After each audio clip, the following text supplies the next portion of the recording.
മനുഷ്യന്മാരെ. ജോർജിയയിൽ നിന്ന് ഫ്ലൈറ്റും പിടിച്ച് നേരെ കേരളത്തിലേക്കൊന്ന് പറന്നത് എന്തിനാണെന്നറിയോ? അതിതേ ഈ മനുഷ്യരുടെ സന്തോഷം എക്സൈറ്റ്മെൻറ്റ് കാണാൻ വേണ്ടിയിട്ടാണ്. എൻ്റെ കുടുംബം അവർക്ക് സർപ്രൈസ് കൊടുക്കുന്ന ത്രില്ലായിരുന്നു ഞാനും.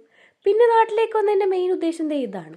അതിപ്പോൾ അത്തായും അമ്മായി വീട്ടിലേക്ക് മേടിച്ചുകൊണ്ട് വരുന്ന പൊതിയാണെങ്കിലും ഞാൻ കടകളോളം കയറി ഇറങ്ങി കഴിക്കുന്നതാണെങ്കിലും മെയിൻ ഗോൾ ഫുഡ് തന്നെ കേട്ടോ. പിന്നെ അപ്പുറത്തെ ഇപ്പുറത്തെ വീട്ടിലെ കുട്ടികളൊക്കെ എൻ്റെ വരവിനായിട്ട് കാത്തിരിക്കായിരുന്നു. വന്നു കയറി ഒന്ന് ഫ്രഷായി നേരെ ചെന്ന് നമ്മു ചേച്ചിയുടെ കുഞ്ഞാവെ കാണാനാ. ഞാൻ വന്നിട്ടേ പ്രസവിക്കാവെന്ന് ചേച്ചിയോട് പറഞ്ഞതാ, പക്ഷെ പുള്ളിക്കാരി കേട്ടില്ല. എന്തായാലും കുട്ടൂസിനോട് കുറച്ചു നേരം വർത്താനമൊക്കെ പറഞ്ഞ് ജോർജിയയിലെ വിശേഷങ്ങളൊക്കെ പറഞ്ഞിരുന്നു ഞാൻ നേരെ വീട്ടിലേക്ക് പോയി. അവിടെ ചെന്നപ്പോൾ വരാൻ പോകുന്ന ഇലക്ഷൻസിന് വേണ്ടിയിട്ട് വോട്ടർ പട്ടികയിൽ പേജ് ചേർക്കലോ അങ്ങനെ എന്തൊക്കെയോ കാര്യങ്ങളായിട്ട് എൻ്റെ അമ്മായും റാഷിദും ബിസിയായിരുന്നു. പിന്നെ അവർക്ക് ഹെൽപ്പ് ചെയ്യാൻ കുറച്ച് നേരം ഞാൻ കൂടിയിരുന്നു. പക്ഷേ സഹിക്കാൻ വയ്യാണ്ടിട്ട് നീ പോയി കുളിക്കടി എന്നുള്ള അമ്മയുടെ വർത്താനം കേട്ട് ഞാൻ ലാസ്റ്റ് കുറച്ച് സ്കിൻ കെയർ ഒക്കെ ചെയ്തിട്ട് കുളിക്കാൻ കയറി. പിന്നെ ഫ്രഷായി വന്ന ഉടനെ പിള്ളേരുടെ കുറച്ച് നേരം യൂനോ ഒക്കെ കളിച്ചിരുന്നു.